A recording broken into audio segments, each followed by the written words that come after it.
Hi everyone, I'm Eric Thomas from Electromagnetic Web in Madison, Wisconsin, and I asked our senior designer if he could share some advice about red flags that people should look out for when hiring a designer. And here's what he came up with. I think it's helpful advice if you're thinking about redesigning your website. First and foremost, watch out for designers who prioritize aesthetics over functionality and usability. It's one thing to have a beautiful site, but if it doesn't convert and it is difficult to use, it's not serving its purpose. Another major red flag is a lack of curiosity in a designer.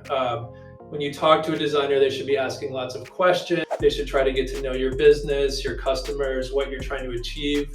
If they're not asking questions, then it's probably a red flag and you should move on.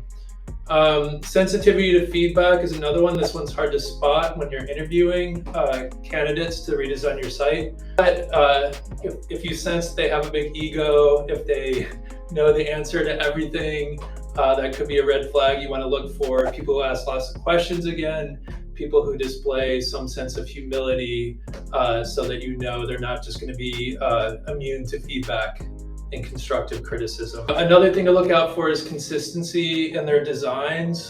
This one requires you need to get into their portfolio, look carefully. Colors should be consistent, typography should be consistent, spacing should be consistent. Here at Electromagnetic Web, we use a lot of variables so that these things are totally consistent across the entire site. But often you can look at a portfolio project and it looks beautiful at first, but if you really dive in, you see it's riddled with inconsistent. That's something that should make you probably run if you see. Another thing is to be cautious of designers who overpromise and underdeliver, specifically about the timeline. This is a major one. Often clients will want the project to be completed quickly, and designers are all too happy to oblige them during the sales process and overpromise on what they can deliver. Good design takes time.